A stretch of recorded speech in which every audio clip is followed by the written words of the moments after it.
Se não for um sim óbvio, a resposta será um não óbvio. Então não é sobre fazer mais, é sobre justamente fazer menos, porém melhor. Porque a pessoa mais inteligente não é a pessoa que consome mais informações, é a pessoa que aplica mais rápido. Cara, o Disney Pizza ele é um dilema, Gente, de oportunidades. no rodízio japonês, Existem pessoas que se preocupam a vida inteira em comer só comida orgânica, por exemplo, mas que não usam o cinto de segurança. de tudo, o que te inspira profundamente? Qual que é o seu talento especial?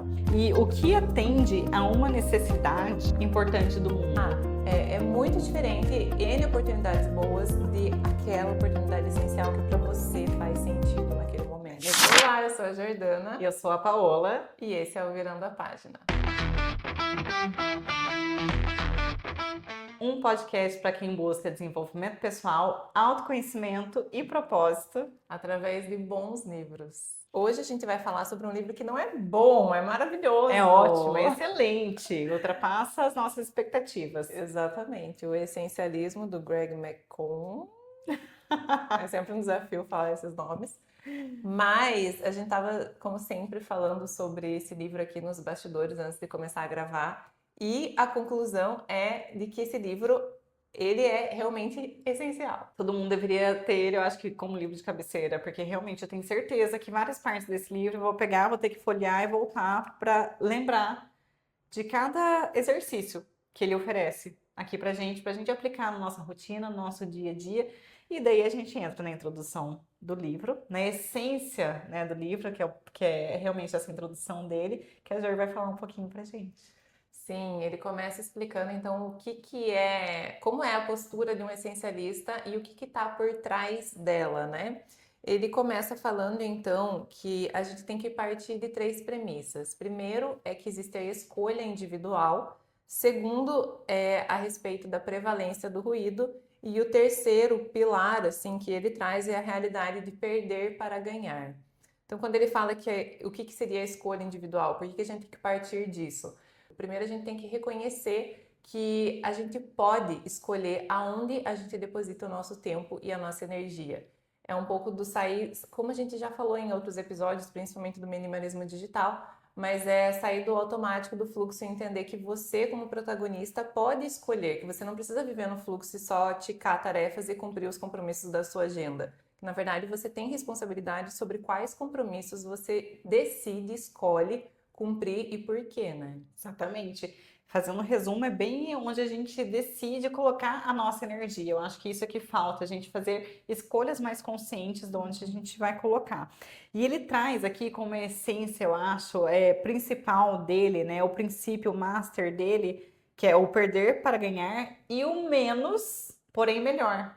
Você ser essencialista, você não tem que fazer tudo, porque às vezes a pessoa, por essa falta de consciência, né, de pensar, parar e refletir, acaba assumindo muitas obrigações. E daí entra burnout, e daí entra essa sobrecarga que muitas pessoas enfrentam no trabalho e depois não sabem o porquê. Mas é justamente o principal fator é o saber dizer não. E ele diz isso aqui muito claramente. Então, para você chegar, vamos dizer assim, tem até desenhos, esse livro eu achei muito legal isso, porque ele é bem didático, assim, bem temático, ele traz desenhos, ele traz uns gráficos, é bem ilustrativo mesmo. Então, eu vou ver até se eu acho aqui, tá esse que eu queria falar, ó, onde a gente coloca a nossa energia. Não sei se dá para ver aqui. Isso. Se a gente dissipa a nossa energia em muitas coisas, é curto. A gente não vai tão longe. Agora, se a gente concentra a nossa energia de fato onde ela tem que ser concentrada, olha até onde a gente chega. Então, não é sobre fazer mais, é sobre justamente fazer menos, porém melhor. Onde a gente vai colocar a nossa energia. Exatamente. E isso é um trabalho que demanda bastante esforço e tem uma metodologia, e é justamente sobre essa metodologia que ele fala no livro, né? Como se tornar então essencialista, como ser a pessoa que consegue de fato fazer menos e melhor. E aí ele usa 3 fases desse processo, dessas etapas aí para a gente chegar a ser de fato um essencialista. Vamos colocar que é um manual, né? Isso, E como se fosse realmente, um gente, passo a ele nos ajuda passo. muito, porque Uhum. ele nos instiga a fazer várias reflexões, porque às vezes é tanto ruído que a gente ouve que, aliás, ele comenta aqui que a maioria dos nossos pensamentos, a maioria da nossa realidade, da nossa rotina aqui é ruído, que 90% disso não é real, e a gente se perde em meio a tanto ruído. E ruído é inclusive um dos pilares que ele traz, uma das premissas para a gente começar a falar então da metodologia, mas o ruído é justamente isso que a Paola falou, de a gente estar sempre tão imerso em tantas coisas, tarefas e informações que a gente se perde do que realmente é essencial. E ele traz inclusive o exemplo ele traz muitos exemplos, mas Muitos. inclusive do Warren Buffett, que eu acredito que é o investidor mais famoso, de maior sucesso, né, no mercado financeiro. E ele fala que 90% da riqueza do Warren Buffett é atribuída a apenas 10 empresas. Então aqui ele traz todo esse conceito de discernimento, né? Como que a gente consegue ser essencialista se não através do discernir o que é vital, essencial, do que é só trivial. Trivial, Ele usa muito a palavra trivial no livro também. Eu vou só mostrar aqui um outro quadro para a gente entender em termos práticos a característica da pessoa que não é essencialista e da pessoa que é essencialista. O não essencialista, ele pensa, tenho que fazer. Já o essencialista, escolho fazer. O não essencialista, tudo é importante. O essencialista, apenas poucas coisas realmente importam. O não essencialista, como dar conta de tudo. Já o essencialista, do que abrir mão. Perder para ganhar, exatamente. Isso resume tudo, todas essas premissas aí das quais a gente parte para ir para o método. E, inclusive, eu acho bem essencialista ele fazer esses quadros comparativos e trazer desenhos, porque ele resume toda a ideia do capítulo em pontos-chave, em palavras-chave, bem visual. Então, eu acho que até essa parte é uma parte bem prática do essencialismo, né? Deixa bem prático e muito, muito didático, assim, para a gente extrair realmente o que significa ser essencialista, né? Aqui que ele fala o modelo, né, do essencialismo. O não essencialista é a busca indisciplinada por mais. Já o essencialista é a busca disciplinada por menos. Trazendo sempre um resumão. Um resumão. Trazendo sempre esse elemento da consciência, né? Sempre. E uma coisa que eu achei bem interessante de um podcast que o autor participou, em que eles estavam conversando sobre essa realidade de ser essencialista, de filtrar, de discernir o que é essencial, o que é vital, do que é trivial. Existem pessoas que se preocupam a vida inteira em comer só comida orgânica, por exemplo, mas que não usam o cinto de segurança. Ele falou que essa seria uma analogia. Entende? Obviamente, hoje é difícil as pessoas não usarem cinto de segurança, né? Mas é como se fosse isso. A pessoa que ela se preocupa com aquilo que não é essencial, e aí o que é essencial, por exemplo, usar um cinto de segurança, ela não faz, e de repente isso pode até, nesse exemplo, acabar sendo fatal. Mas é essa diferença de você entender, será que eu estou realmente só me preocupando com comer orgânico ou eu estou fazendo também o básico e o essencial, o vital, exatamente, o trivial, para aquele meu objetivo? Então, a ideia central é essa, né? E o livro, ele sempre traz, são frases bem fortes e instigantes em cada capítulo, né? Dessa parte, da essência do livro, ele já traz umas, vocês vão encontrar nas páginas, em algumas páginas, assim, essas frases bem destacadas. Se não estabelecermos prioridades, alguém fará isso por nós. Então, sempre é um recado muito claro dos capítulos aqui. É bem interessante isso quando ele fala que se você não fizer, alguém faz por você. Que a gente retoma a tudo aquilo que a gente já falou nos episódios anteriores, se você não assistiu, em outros livros, minimalismo digital me remeteu bastante ao minimalismo digital. Sim. E o de não agradar, a coragem de não agradar. Sim. Parece que um livro vai linkando no outro, gente. Então a gente tem todos os manuais aqui. Sim, a gente já tem a regra. Porque se você não faz essas escolhas, os outros vão fazer por você e você vai acabar vivendo a vida dos outros e satisfazendo expectativas dos outros. E como a gente já falou, isso vai te levar a um vazio que você não vai saber nem de onde que surge, né? Então é muito um exercício de autoconhecimento, de retomada de consciência e de disciplina. E a partir daí ele fala então quais são as fases que a gente tem para chegar numa postura essencialista. Ele começa falando do explorar, Por segundo, ele fala do eliminar e, por fim, do executar. Então, é explorar, eliminar e executar. Por uma questão didática mesmo, hoje a gente vai falar mais a respeito do explorar, que seria uma primeira etapa. No próximo episódio, a gente trata das outras fases, que seria o eliminar e o executar, porque vocês vão ver que, como a gente falou, esse livro ele renderia não só 2, mas 3, 4 episódios, e ele traz muita ferramenta prática, e a gente quer trazer o máximo possível que faça sentido para vocês. Extrair o máximo possível daqui, que é Uhum. incrível, gente. Nessa parte que ele fala aqui das fases, que é muito interessante, a gente precisa ter clareza do propósito, né? Para a gente conseguir ter sucesso nas nossas iniciativas. Só que ele consta aqui também que o aumento de opções e oportunidades, que na verdade significa mais exigências sobre o nosso tempo e nossa energia, leva à dispersão do esforço. E realmente, aquela imagem que eu mostrei agora para vocês, sobre onde que a gente vai colocar a nossa energia, ou a gente vai canalizar realmente no que importa, no que realmente é prioridade para nós, né, sem ser a prioridade que os outros vão colocar na nossa vida, porque se a gente não prioriza o que a gente quer, os outros fazem isso por nós, ou ou a gente vai dispersar, que nem a outra imagem que estava ali, por esse excesso, mais uma vez, de informação e de oportunidades. Temos oportunidades?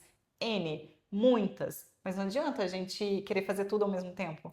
E ele fala muito sobre discernir boas oportunidades da oportunidade X, que vai ser aquela na qual você vai conseguir dar a maior contribuição.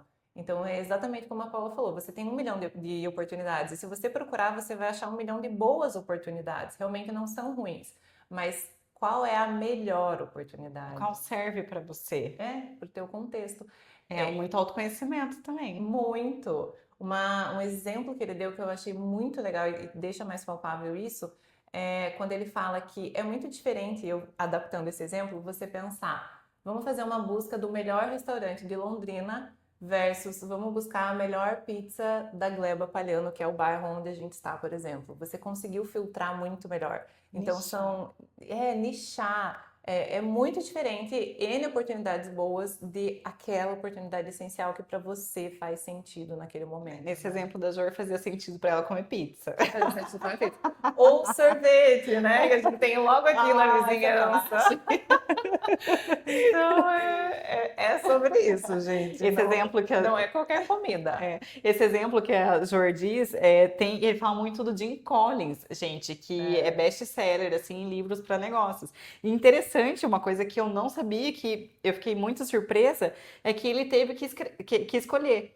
Ou ele focava em escrever livros para ajudar as pessoas, né, em suas empresas, ou ele ia colocar essa energia para fazer com que a empresa dele crescesse. E ele colocou a energia dele nos livros, porque quando a gente imagina, poxa, uma pessoa escrevendo sobre negócios, ajudando muitas outras, a empresa crescer, você imagina que tem a Big Master empresa. E não, aqui ele fala que ele tem, se não me engano, só 3 funcionários na empresa dele.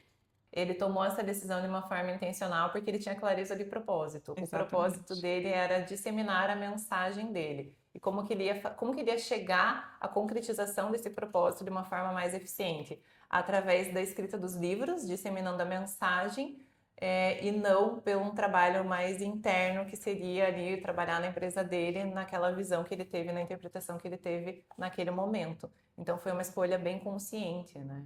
Foi incrível. Não dá pra gente, nesse excesso de informação, de oportunidades que a gente tem realmente, podem ser ótimas oportunidades, a gente tem que extrair 10% dessas para ver onde que vai se encaixar mais e focar extremamente. Então, acho que a gente pode entrar, né, nas fases que ele traz dessa metodologia. Então vamos falar. Eu acho que assim, para a gente entender só um panorama geral antes de focar no explorar, ele traz o exemplo de um guarda-roupa, por exemplo, que tá muito. Aquela faxina de guarda-roupa que a gente tem que fazer pelo menos uma vez no ano, né? Eu tô adiando a minha, mas eu preciso fazer esse livro, inclusive, me inspirou, preciso fazer. Ele fala que seria a fase do explorar. A fase do explorar seria você olhar para o seu guarda-roupa, tirar aquela peça que você não tem usado e pensar: eu realmente fico incrível nessa peça de roupa? Eu realmente uso essa peça de roupa com frequência? É mais um olhar observador. E você já pode colocar ali uma pergunta que eu achei muito boa, Se você não tivesse essa peça de roupa, quanto você pagaria hoje para ter ela? Porque a gente tende a supervalorizar as coisas que a gente já tem, né? Às Achando vezes a gente não que. pagaria nada para ter aquela peça Exato. de roupa. Mas a gente É fica esse. num apego É. emocional. Ah, um dia eu vou usar. Eu Aham, tenho outro exemplo, tá? Se eu não uso uma roupa por mais de 2 anos, gente, eu nunca mais vou usar na minha vida. E nisso eu não sou apegada, não. aham. Exatamente. É um exercício que você faz realmente com um olhar mais observador. Você se faz essa pergunta. Aquela limpeza, né, para energia circular. Isso é muito verdade. Por isso que tem reza, lenda, digamos assim, que quando a gente faz essa faxina na nossa casa, né, deixa tudo organizado, tira o velho, é realmente para o novo entrar. Totalmente isso, não só no físico, né? É um físico que inspira também no mental Energicamente, e é exatamente mental, e é emocional. exatamente o que ele está falando aqui, o exemplo do armário. Aham.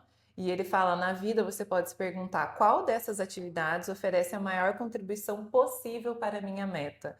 Então, essa seria a primeira fase do explorar. O que seria a fase do eliminar? Justamente a fase do excluir as muitas atividades triviais. Significa dizer não e frustrar expectativas sociais. É realmente a parte que você começa a enxugar as suas tarefas, a enxugar as peças de roupa. É quando você precisa não só de uma disciplina mental, mas de uma disciplina emocional para não ceder à pressão social. Então, é quando você precisa de coragem para dizer não para convites, atividades, enfim, que você e oportunidades que vão surgir, que outras pessoas vão te apresentar e que você vai ter que saber dizer não e tá ali realmente fiel ao seu propósito. Então, essa é a parte do eliminar, quando você separa as roupas, né? E por fim, a parte do executar é quando de fato você doa aquelas roupas e você consegue criar um sistema que faça sentido. Por exemplo, eu só compro um sapato novo se eu dou um antigo. Então, esse é um sistema, um processo que você criou ali para de fato fazer a coisa fluir e não ficar acumulando de novo roupa. Então, como que a gente torna esse processo sem tanta resistência, o mais inteligente possível, né? Eficiente possível. O resumão, para a gente começar aqui, o explorar, que a gente vai tratar agora nesse episódio, né? É discernir as muitas trivialidades do pouco que é vital. Uhum. E ele deixa algumas perguntas aqui, inclusive, para a gente saber isso. O que para a gente fazer realmente é para vocês fazerem. O que me inspira profundamente, que é o que a Jordana falou agora. Oportunidades boas, vamos ter várias, inúmeras, mas qual dessas atividades estão alinhadas com o que eu quero a longo prazo, com o meu propósito? Porque pode ser uma boa, mas que não esteja alinhado com o meu propósito. Então, a longo prazo, isso não vai resolver a minha rotina, digamos assim. Então não basta que seja boa, basta que esteja alinhada. E primeiro de tudo, o que te inspira profundamente? Essa pergunta que você tem que fazer. Segunda, qual que é o seu talento especial? Qual que é o seu dom? No que você é O bom. que é bom e que você faz com naturalidade? E é legal, assim, se às vezes é difícil você responder essa pergunta, pergunte para alguém ou pare Uhum, para pensar sobre o que as pessoas mais falam com você. Quando a pessoa vem te procurar para fazer uma pergunta, é sobre o que essa pergunta? Ou qual é o assunto que te dá, assim, sabe aquela coisa, como a gente tá falando, o corpo fala? Qual que é aquele assunto que te deixa empolgada, entusiasmada? Aquilo que você mais gosta de explorar, de estudar? Ou realmente para que as pessoas mais te buscam, assim? Em que sentido você é mais solicitado, né? exatamente. E o que atende a uma necessidade importante do mundo? Que daí é propósito. A parte do sair de você e estar A a serviço, contribuição. exatamente, estar a serviço dos outros. É, contribuição. Então, essas três perguntinhas eu acho que servem muito para a gente parar, refletir nessa parte aqui, nessa primeira parte do livro que a gente vai tratar, que é o explorar, é esse autoconhecimento. E aí ele traz algumas práticas para a gente de fato exercitar o explorar. E aí ele começa falando do escapar. O que seria o escapar como uma forma de materializar, assim, uma dica prática para você explorar as oportunidades da sua vida? Então, como que o escapar se encaixa nisso, Viga? Eu acho que a gente pode começar dizendo que escapar é a gente fazer uma pausa, ter um tempo ali de qualidade. Eu vou dar o exemplo aqui para vocês que ele trouxe no livro, que foi do Bill Gates, da Microsoft, que mesmo enquanto a Microsoft ela estava naquele momento de maior expansão, o Bill Gates ele tinha, se não me engano, era uma semana por 2 vezes ao ano que ele simplesmente se isolava, se retirava para pensar. Porque nesses momentos mais criativos que ele tinha, nesses momentos de afastamento, que surgia as melhores ideias para a Microsoft, que era o momento que ele tinha para criar. De Ele se clareza. sentia mais criativo ali. Então, essa a importância da gente dizer não, a importância da gente sair da operação, né? Falando de empresa, a gente sair da operação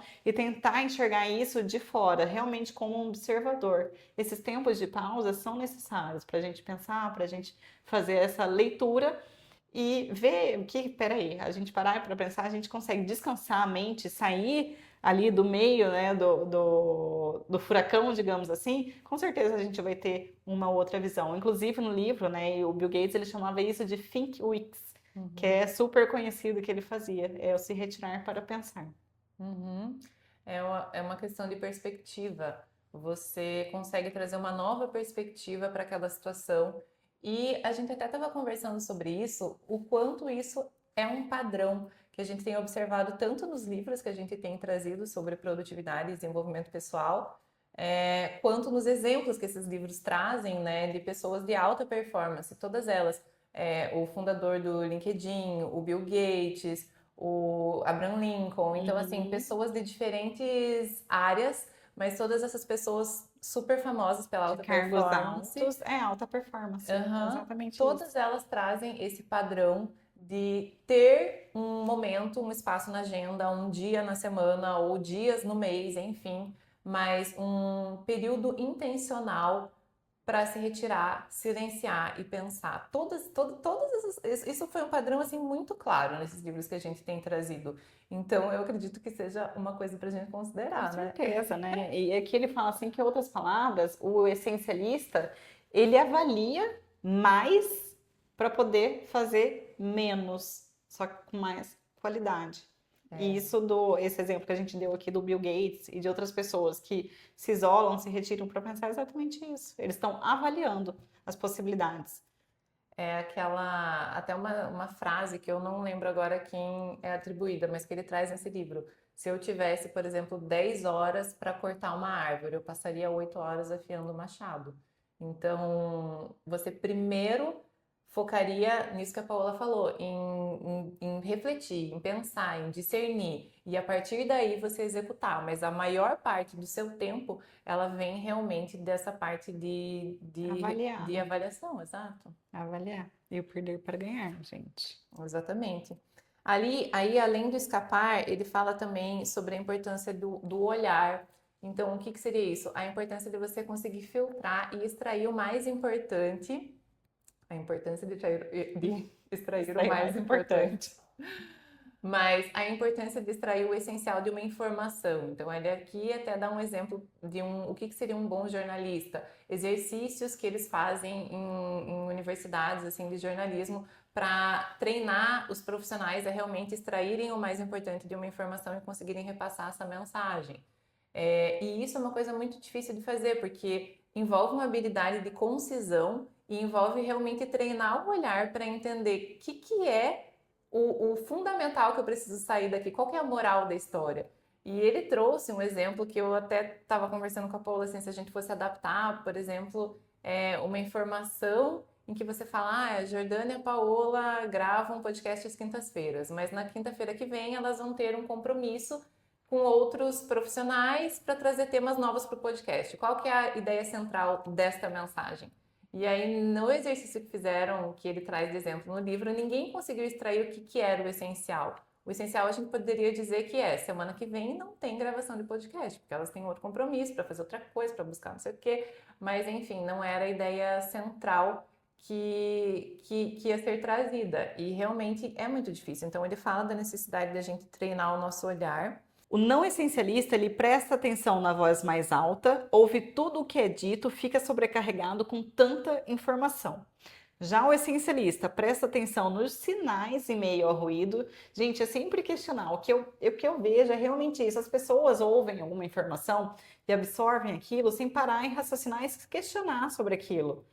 Assim, formar uma linha de raciocínio já vai acreditando na primeira coisa que falam. As pessoas não têm essa sei se eu posso dizer essa maturidade ou desconfiança, mas essa perspicácia, talvez. Um senso crítico. Um senso crítico, ótimo, um senso crítico do que ela Uhum, ouve. uhum. Então, a gente ter mais esse senso crítico e tirar o que ele fala, prestar atenção nos sinais em meio ao ruído e não acreditar em tudo que as pessoas falam e nem aquela pessoa que grita, né, que fala em voz alta no sentido para ela ser ouvida. E isso já é de se suspeitar.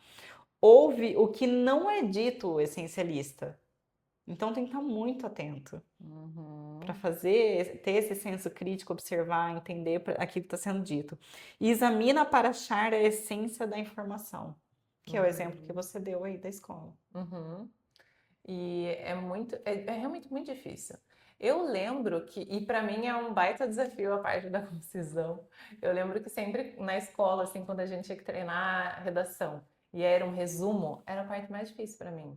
Porque que dificuldade que é realmente extrair o mais fundamental de uma informação, por exemplo. Agora, pensa isso num contexto que você está sendo bombardeado o tempo inteiro por informação, seja no celular, seja na televisão, seja com pessoas, é sempre assim, e é diversas áreas, e daí você sabe, você tá realmente numa obesidade mental e você não sabe de tudo isso que eu absorvi, ativo ou passivamente, o que é o mais importante? É muito difícil fazer O isso. que vai extrair? Realmente é um exercício que a gente tem que ficar muito focado, ter muita clareza do que a gente quer, onde a gente quer chegar. Eu acho que o principal é isso, é saber o nosso propósito, ter esse autoconhecimento, definir onde queremos chegar, ter essa clareza primeiro, porque daí o que vier para trás, todo o processo vai ficar mais fácil, porque a gente sempre vai pensar onde a gente quer chegar, a partir dessa clareza que a gente tem. Então daí eu acho que a gente consegue saber o que serve ou não pra gente.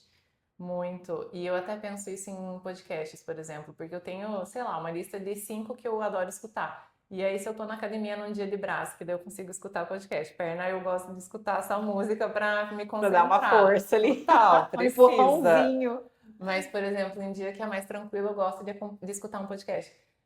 Eu tenho muitas opções e muitas opções boas, sabe? Podcasts que eu gosto, que eu sei que vão me agregar. Só que às vezes eu fico com a sensação de que, tá, o que que adianta eu escutar 3 episódios que são episódios maravilhosos, de pessoas super maravilhosas que poderiam me agregar muito, mas que é tanta coisa que eu de fato não absorvi nenhuma dessas informações, sabe? Só ficou no campo da teoria. Eu só consumi passivamente aquilo, muito bom, é realmente muito bom, próximo, muito bom, mas disso tudo eu não poderia simplesmente escutar um episódio, focar em uma informação e focar em, putz, eu vou aplicar isso na minha vida, e daí depois eu ir para outro tema, depois eu absorver outras coisas, mas realmente digerir mais a informação. Eu sinto que às vezes falta isso mesmo, Falta. sabe? Eu tô de pleno acordo com você, porque a gente passa, porque a gente vê muita coisa legal que é o excesso de informação.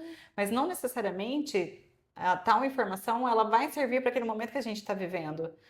Eu acho que é muito sobre a gente discernir o que nos serve para aquele momento de vida nossa. Às vezes eu falo por mim, eu escuto tanto podcast também de pessoas assim que estão no auge da sua carreira, no auge da sua empresa, mas tá, o que ela fez para chegar naquele auge? Eu preciso saber o que ela fez lá atrás, não o que ela está fazendo agora. Porque ela já tá, eu não tô no mesmo patamar, entendeu? Agora que aquela Sim, pessoa. são estágios diferentes. Estágios diferentes. Então, a gente saber discernir a fase que a gente se encontra, o que vai servir para cada fase, nossa, acho que é o principal. E uma vez eu vi num podcast, A gente adora podcast. um moço falando assim, um moço, eu não lembro o nome dele, gente, mas enfim, ele falava sobre auto performance também. E ele falou que a pessoa mais inteligente não é a pessoa que consome mais informações, é a pessoa que aplica mais rápido. E isso me pegou, porque ele falou: se você terminar esse podcast e ler um livro, você vai ser menos inteligente do que a pessoa que terminou esse podcast e colocou em prática o que eu falei aqui sobre Sim, produtividade. porque daí a pessoa fica só na teoria, né? Não vai para ação daí. Ela só consome, ela não O que executa. adianta? É aquele negócio que a gente vê, gente, na faculdade, né? Aquela pessoa tão estudiosa, tão inteligente, mas tá aí, tá. Como que tá a carreira? Depois a gente vai ver. Deixa eu ver o fulano lá no Facebook como é que tá Como hoje. é que tá? A gente volta 10 anos Aquele que depois. escondia a cola. É exatamente, aquela pessoa que não passava cola. Gente, não tem espírito de coletividade, tá vendo? Não sabe trabalhar. Será que tá milionário hoje? Não sabe trabalhar em equipe, a pessoa não sabe passar uma cola. A Jor deve estar aqui quase explodindo, gente, porque eu tô falando mais que o meio da cobra. Inclusive, a gente tem um patrocínio para pedir. Super Coffee podia super patrocinar a gente, porque a gente nunca falei tanto, tão rápido assim na minha vida. Eu falei, que é isso, gente? Vamos pedir um patrocínio pro Super Coffee? Vamos, por favor, patrocínio, que daí a gente olha, vai produzir aqui um atrás do outro, Tô aqui. mas para vocês absorverem com calma. Mas assim, vamos pausando qualquer coisa. A gente tá falando muito, muito rápido. Mas vamos voltar então para o brincar. O brincar é uma das coisas que também é um padrão que eles sempre trazem nesses livros, né? E a gente sempre subestima. Eu acredito que seja uma prática que você pensa depois que você está adulto, que você é adulto, que você tem grandes responsabilidades, que você tem boletos para pagar e filho para alimentar, educar. Nossa, cansei Não só de cabe, exatamente. A gente pensa que não cabe mais o brincar. Mas o brincar ele é essencial, inclusive de um ponto científico mesmo. E por que ele é essencial? Ele estimula a plasticidade cerebral. Ele traz um Exatamente. exemplo aqui muito legal de empresas como o Google, por exemplo, que empresas inovadoras, né, que fazem, inclusive, stand-up comedy com seus funcionários na empresa. Mas isso tem todo um fundamento, como a Jordana falou, que é uma questão que faz sentido. O que vai estimular o stand-up, por exemplo, dos seus funcionários? Vai estimular a criatividade deles, a arte do improviso. A arte do improviso vai reduzir o estresse, que querendo ou Aham. não é um super ponto a se considerar quando a gente fala em saúde e produtividade. Apesar da gente minimizar, reduz o estresse e também tem efeito positivo sobre a função executiva do cérebro, ou seja, planejar, priorizar, agendar, prever, delegar, decidir, analisar. Então, é uma prática que a gente tem que trazer a parte do brincar, o humor, trazer um pouco de leveza para o cotidiano, pensando exatamente numa questão de performance. Eu acho que o brincar é tão subestimado quanto dormir. E ai, aqui o Gente, dormir. dormir na hora. Já Fala deu pra sono. gente, fala pra gente aqui que Gente, essa arte a gente domina. Não sei, os dois, o brincar, por exemplo, às vezes a gente parece estar na quinta série, eu falo por mim, gente, tem hora que eu falo assim, caraca, 34 anos, gente, eu agindo. Mas assim, no lado positivo, só pra gente Sim. fechar essa parte do brincar. E, cara, não dá. Imagina se a gente for viver pensando só nas obrigações nossas do dia a dia. Que pé no saco. Uhum. Isso que a gente fala, já é tudo tão difícil. Tem pessoas ainda que não colaboram, né? Aham, exatamente. Gente, se a gente não rir da gente mesmo, se a gente não voltar, assim, a ter essa criança interior, eu acho muito importante. E a gente vive na quinta série, às vezes. A gente Vira e vive às mexe. vezes, eu não sei. Às vezes. Não sei qual é a É frequência. raro, mas acontece com frequência. A gente tá na quinta série. E tá tudo bem. Isso é uma delícia. Aham. Nos corredores do Google, é provável que você se depare com um grande dinossauro coberto de flamingos cor-de-rosa.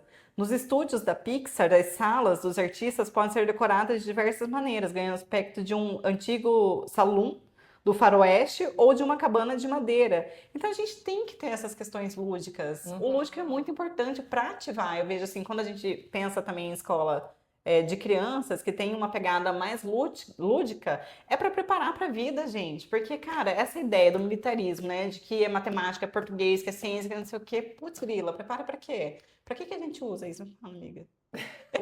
Que indignada. Mas, gente, Nossa. o lúdico, eu acho que a gente, voltando nessa questão da brincadeira, tem toda uma finalidade Tem. realmente na nossa vida.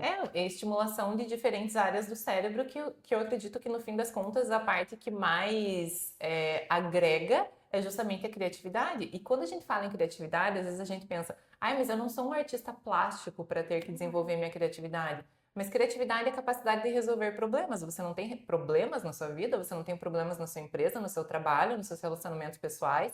Então, criatividade é muito disso, é você saber ligar pontos, é você saber resolver questões de uma forma flexível, é você desenvolver habilidades que sem criatividade, sem flexibilidade, a vida realmente vai ficar bem difícil e bem ineficiente. Então, essa parte do brincar e da leveza e do humor, ela é realmente assim necessária. E a vida, eu acho que para acabar isso, é realmente um verdadeiro improviso. Gente, não é linear, então a gente surgem situações que a gente tem que se ver improvisando, tá? Eu tava pensando que seria dessa forma, não é, e agora o que eu vou fazer? E o lúdico nos prepara para isso, essa criatividade de pensar em outras saídas, de ter essa plasticidade realmente cerebral pra gente se virar e seguir. Mas enfim, gente, dá pra gente falar também um podcast inteiro sobre isso. Vamos pro dormir. Vamos pro dormir, porque a gente linka que também é uma prática que ele traz para o explorar, que é subestimada. E o dormir, ele é assim, gente, eu tenho uma paixão especial por esse tema, porque inclusive eu já li o livro Por que Nós Dormimos, que fica super a indicação do Matt Walker, e ele tem um podcast que também é maravilhoso. E neste livro, ele fala assim, sei lá, 300 páginas sobre a importância do dormir. E a gente pode conversar sobre a importância do dormir em qualquer aspecto que seja, no emocional, no físico, no cognitivo, Produtividade. produtividade, qualquer um. Mas pra gente, como a gente está falando aqui muito de, vamos pensar numa parte de produtividade então. Se você deseja ser uma pessoa que consegue consolidar o aprendizado, que consegue evoluir, consegue fazer alguma coisa de fato extrair o melhor, a informação mais importante, executar aquela informação, você precisa dormir, porque é enquanto você dorme que o teu cérebro faz literalmente assim, tanto uma limpeza de informações, de toxinas que você precisa para performar realmente bem, para ter uma saúde inclusive mental, não só cognitiva, mas também enquanto você dorme que teu cérebro faz conexões. Então, pensa, por exemplo, como uma bucha. Quando você vai lavar a louça e a bucha está encharcada, o que que você faz? Você espreme aquela bucha para colocar o detergente, a água e lavar a louça. Quando você dorme, é como se você espremesse a bucha para você liberar espaço mental para absorver novas informações no dia seguinte. E como que você faz isso? A partir de um mecanismo que o cérebro tira essas informações recentes que você aprendeu ali durante o dia, por exemplo, que você está escutando aqui nesse podcast. O cérebro tira de um reservatório provisório e leva para um reservatório permanente, ou seja, você consolida suas memórias, informações, tudo isso durante o seu sono. Então, só para trazer aqui um aspecto que é muito fundamental do dormir, de priorizar o seu sono, se você quer de fato ser uma pessoa que evolui em todos os aspectos, mas principalmente aqui no O cognitivo. sono é muito importante. Eu fico muito, assim, eu fico suspeita quando vai, durmo e fala se gabando, tá? 4, não sei o que, 5 horas por dia. Gente, é péssimo. Péssimo, É não é péssimo. bom. Como que essa Bem pessoa pouco. produz no dia seguinte? Ou ela tá drogada, porque tem muita gente, isso é um fato, tem muita gente que para performar, pessoas de empresas grandes, o que que elas fazem? O uso, não sei se pode falar essa palavra aqui, mas o uso de ilícitos. Aham. Porque fica ali ligada, não sente sono, fica produtiva e tudo mais. Então, assim, aqui ele dá o exemplo, inclusive, de um rapaz que ele chegou no auge, né, da empresa aos seus 36 anos, que ele vivia de 60% a 70% do seu tempo viajando, dormia 3 a 4 horas por dia. Com 36 anos, o médico falou assim: ou você para de 1 a 2 anos, ou você vai morrer, tipo, não tem o que você fazer. Ele falou assim: não, vou tirar 2 meses de férias que vai resolver. Ele viu que com um mês de férias, 1 mês e meio de férias, ele estava dormindo 12 horas por dia, Uhum. 14 horas por dia e se afundou. Ele realmente, eu vou ter que tirar. E ele simplesmente abandonou o cargo dele, ele pediu demissão dessa empresa porque estava Não é valendo a pena. A sustentável. que custo a gente tem? A que custo? Qual que é a vida que a gente quer viver? Não sustenta a gente a longo prazo. Então, assim, eu acho que o essencial da vida e o mais importante da vida é a gente ter essa vida mais equilibrada realmente. Uhum. O sono, a família, porque não adianta nada você ser um CEO de sucesso, tá um cargo super, ultra, master da empresa ali, e sua vida pessoal? Sua sanidade mental, sabe? Uhum. Você tá, a que custo? Você tá doente? E sua família? Então, eu acho que assim, sucesso, pra mim, é essa união de tudo, porque não adianta você ser um empresário de sucesso e você ser um fracasso dentro da sua casa. Na nossa sociedade, a gente costuma enaltecer isso, pessoas que dormem, que escolhem trabalhar, dormir, como se isso fosse uma boa escolha de fato. Como se fosse E, lindo, e né? quando você não dorme o suficiente, você de fato tem sintomas de embriaguez. Então, é como se você estivesse bêbado. E ele fala: ninguém enaltece uma pessoa do tipo, olha a Paola que bonita, ela tá sempre indo trabalhar bêbada. Mas todo mundo enaltece a pessoa que tá morrendo de sono, mas é porque ela tá trabalhando demais. Então, que tipo de sociedade é essa que tá lá batendo palma para uma pessoa que tá se privando do sono para produzir mais, Acabando com a sua saúde. mas o produzir mais dela é de muito menor qualidade do que se ela tivesse de fato olhando e cuidando também desse pilar do É, eu sono. acho que isso é muito disfuncional. É uma inversão de valores assim absurda. E aqui, mais uma vez, trazendo o quadro para essa parte aqui do dormir, o não essencialista, ele pensa, 1 hora a menos de sono significa 1 hora a mais de produtividade. Dormir é para os fracos, dormir é luxo, dormir provoca preguiça, dormir nos impede de fazer tudo. Já o pensamento essencialista sabe, 1 hora a mais de sono significa várias horas a mais de produtividade muito maior. Dormir é para quem tem alto desempenho. Dormir é prioridade. Dormir estimula a criatividade. Dormir permite alcançarmos o nível máximo de contribuição mental.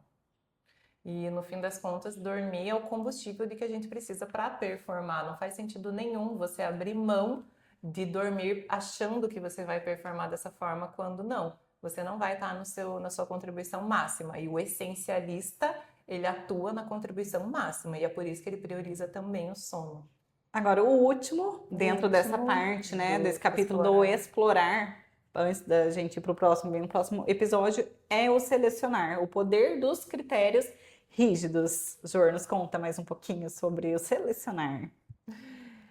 Se não for um sim óbvio, a resposta será um não óbvio. Isso daqui, se vocês conseguirem... Isso vale pra vida. Gente, tenta praticar isso. Só isso. Sai do episódio tentando praticar isso. Se não for um sim óbvio, é um não óbvio. E a gente estava falando justamente isso antes de começar a gravar o podcast aqui nos bastidores. Se a gente está indo para um caminho, a gente está fazendo todo o nosso esforço, a gente está fazendo tudo que a gente pode certinho, ainda não está dando certo, gente, é um não mais que óbvio. Não é esse caminho que você tem que seguir. Vá para o outro caminho.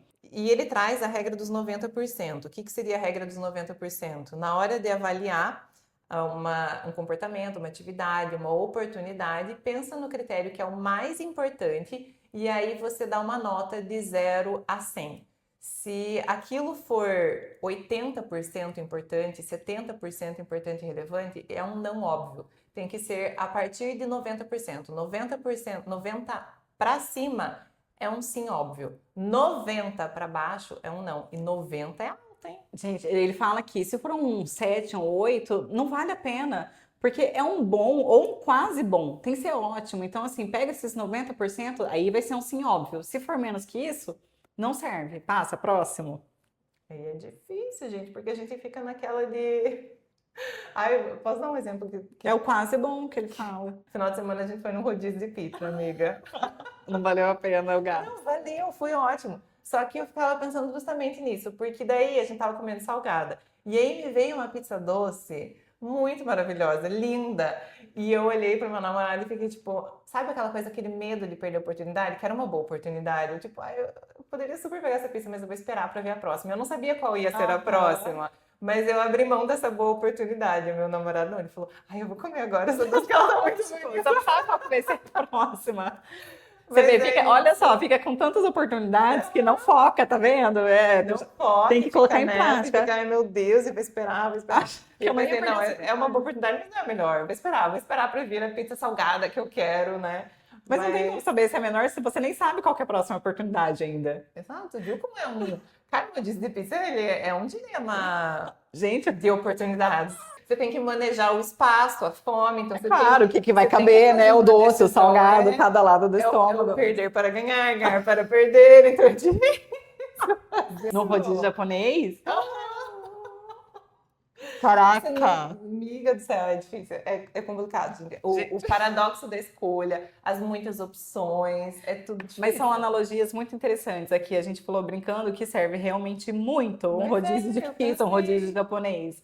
Porque é isso que a gente faz na vida, são muitas opções, são tantas oportunidades, a gente fica tão, assim, contaminado, né, com tudo isso, que as escolhas vão se tornando mais difíceis. Então, a gente tem que aplicar ali o essencialismo, as regras do essencialismo, para a gente ver, tá bom, num rodízio japonês, por exemplo, o que está alinhado com o que eu gosto? Qual é a minha prioridade nesse que eu vou ter que largar para ganhar? O que eu vou querer o quê? Um sashimi? Eu vou querer um sushi? Então, assim, tem o seu critério de parâmetro alto. Muito alto. Sua nota de corte, alta, 90 alto, a nota de corte. Se for menos que isso, tchau e benção. Exatamente. E eu acho que com isso a gente encerra essa primeira parte, então, que foi explicar um pouco dessa filosofia do essencialismo. Não sei se é uma filosofia, mas enfim, desse padrão de comportamento. e explicar a primeira fase, que é a fase do explorar. Lembrando sempre que é uma visão bem observadora e criteriosa de como está a sua agenda, suas atividades, seu propósito, para onde você está indo com as escolhas que você tem feito ou que as pessoas têm feito por você. Então, no próximo episódio, a gente vai tratar um pouquinho mais sobre o eliminar e o executar. E aqui também a gente vai trazer bastante prática, bastante exercício para você conseguir colocar isso na sua vida. Sim, então aqui a gente falou do explorar, das muitas atividades, né, do que isso implica. No eliminar, a gente vai trabalhar como excluir as muitas coisas triviais, para ficar daí, de fato, a gente já explorou, agora a gente vai eliminar o que é trivial, o que realmente importa e está alinhado com o que faz sentido pra gente. Sim. E aí no executar a gente vai entender como transformar o sistema num sistema fluido que não tenham tantas resistências e que a gente consiga sustentar e manter essa postura essencialista. Gente, foi maravilhoso esse episódio. Espero que Foi muito vocês bom. extraiam o máximo, porque nós ficamos muito empolgadas, eu acho que deu para perceber. Sim. Acho que E se foi. você gostou, lembra de curtir, de compartilhar, de deixar seu É muito comentário. importante pra gente que vocês façam isso no Spotify, no YouTube, acompanhem a gente também no Instagram. Sim. E não deixem de nos acompanhar também no próximo episódio, onde a gente vai dar sequência, então, no livro do Essencialismo. Até a próxima. Até lá!